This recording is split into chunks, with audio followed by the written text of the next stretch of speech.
इस वक्त मैं इंद्रावती टाइगर रिजर्व के सागमेट्टा गांव में हूँ और बस ऐसे ही टाइगर रिजर्व के इलाके को देखने घूमने आया था और परिस्थितियाँ बदल रही हैं तो उन बदलती हुई परिस्थितियों को देखने आया था। तो सागमेट्टा गांव में आया तो यहाँ मुझे एक सरकारी भवन नज़र आया। हालांकि एक खास बात बताऊं कि माओवादी लगातार समर्पण कर रहे हैं, लेकिन उनका डर अभी भी है और यही वजह कि कोई गांव वाला किसी भी विषय पर बात करने को तैयार नहीं होता अभी भी। तो फिर भी जो तस्वीर वो दिखाता हूँ। नमस्कार, मैं विकास तिवारी हूँ, आप बस्तर टॉकीज देख रहे हैं।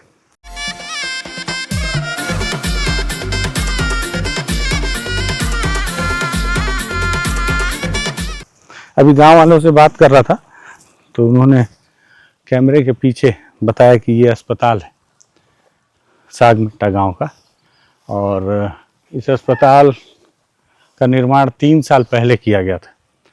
बताते हैं कि महीने में एक आध बार कोई स्वास्थ्य कर्मचारी यहाँ पर आ जाता है और या 1.5 महीने में कोई नर्स आती हैं। और एक चीज़ ये है कि सागमेट्टा आने में रास्ता नहीं है, जो ट्रैक्टर से चलते हुए जो रास्ता बना है वही रास्ता है। तो बारिश में तो यहाँ आना बहुत कठिन है, लेकिन उसके बाद भी बाकी समय में लोग जैसे तैसे आना जाना करते हैं। ये इलाका माओवादियों की ज़बरदस्त गिरफ्त में था, लेकिन अब माओवादी वापस लौट रहे हैं तो अब गिरफ्त से बाहर हो गया है। यहाँ आया तो देखा माओवादियों के नारे से पूरी बिल्डिंग पटी पड़ी है और आसपास गांव वालों से पूछा तो उन्होंने बताया कि नहीं मालूम, पता नहीं कब कौन लिख दिया है। देखिए, पहले लाल रंग से लिखा जाता था नारा, अब नीले रंग से लिखा जा रहा है। तो इसमें लिखा हुआ है PLJ जिंदाबाद और भैरमगढ़ से BJP को मार भगाओ। अच्छा, भैरमगढ़ से क्यों भगाओ? मतलब इसके पीछे का लॉजिक पता नहीं। विधानसभा चुनाव का बहिष्कार कराओ, ये विधानसभा चुनाव के समय का है। कांग्रेस पार्टी को सबक सिखाना है और ये पीछे लिखा हुआ है जन अदालत को पता नहीं क्या मिट चुका है। तो नारा लिखा है, नीले रंग से लिखा है बस्तर में सैनिक अड्डा की स्थापना क्यों? यहाँ कोई देश की सीमा बनी नहीं, संसद में चर्चा कर कोई सहमति बनी नहीं, भारतीय सेना के लिए 20 लाख एकड़ जमीन अलग।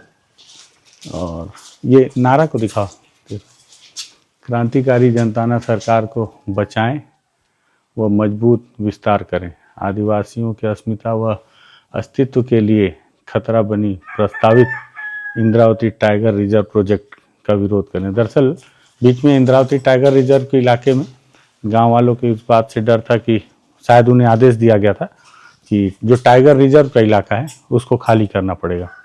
बस्तर के माड़ क्षेत्र में भारतीय सेना को उतारने BJP RSS का विरोध करें। अबूझमाड़ में एक मैनुअल रेंज बनने की बात निकल कर आई थी, जिसमें 54,000 वर्ग किलोमीटर का इलाका अब सेना के लिए देना था। प्रस्तावित बचेली से गढ़चिरौली तक रेल लाइन परियोजना को रद्द करें। इंद्रावती टाइगर रिजर्व के नाम से नेशनल इंद्रावती एरिया 76 पैतृक गाँव से हजारों की संख्या में आदिवासियों को बेदखल करने के विरोध करें में संघर्ष करें और आदिवासियों का विस्थापन करने वालों और हत्यारे पुलिस कमांडर बलों में भर्ती ना जाएं। तो ये माओवादियों के द्वारा, ये पहले लाल रंग से लिखा गया पुराना नारा, जिसमें समाजवादी परास्त वैश्वीकरण नीति पर अपना करने वाली, ठीक से पढ़ नहीं पा रहा हूँ, नीले रंग से लिखा हुआ है प्रकृति विध्वंस और आदिवासियों को हजारों की संख्या में विस्थापित करने जा रही है प्रस्तावित रेल परियोजना को रद्द करें। इंद्रावती टाइगर रिजर्व कोर क्षेत्र संघर्ष समिति ब्लॉक भोपालपट्टनम इकाई जिला Bijapur Chhattisgarh. Indravati tiger reserve project, ये इंद्रावती का प्रकृति संसाधनों की लूटने, ये सारे नारे माओवादियों के यहाँ पे लिखे हुए हैं। बड़ा विस्तृत पूरे सरकारी भवन का सरकार ने तो कोई उपयोग किया नहीं, माओवादियों ने भरपूर इस्तेमाल किया है। और एक दरवाज़ा खुला हुआ है, देखते हैं।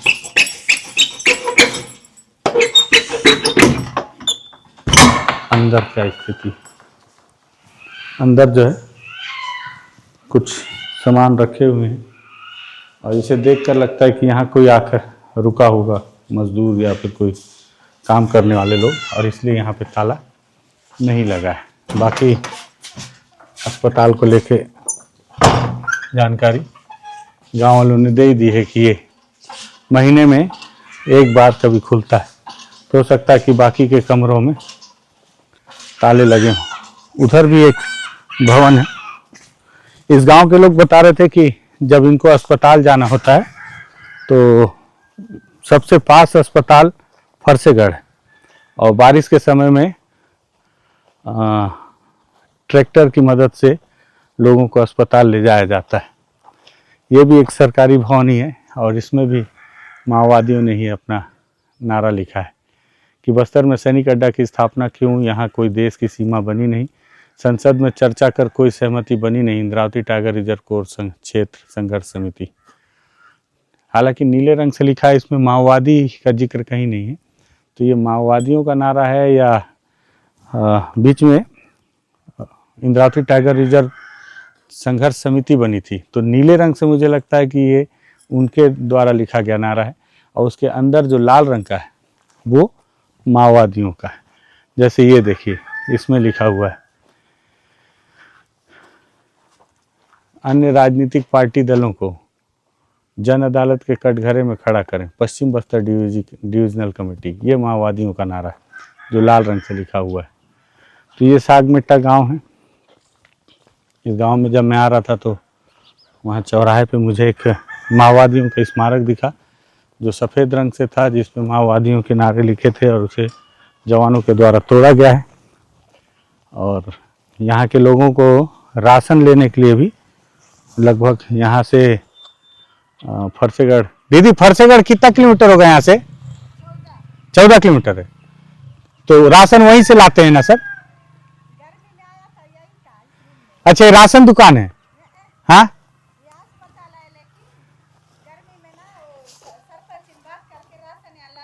फिर हाँ,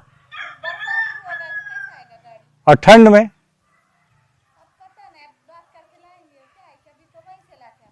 फरसेगढ़ से, और बीमार होने से कहाँ जाते हैं? यहाँ डॉक्टर आते हैं हमेशा? यहीं रहते हैं? नहीं तो रोज आते हैं? कभी कभी आते हैं। हाँ हाँ, कहाँ से आते हैं उन लोग? फरसेगढ़ से। अच्छा, तो एक दीदी बता रही कि कभी कभी आते हैं, एक भैया बता रहे थे कि महीने में एक बार आते हैं। ये स्थिति है। अच्छा, ठीक है। तो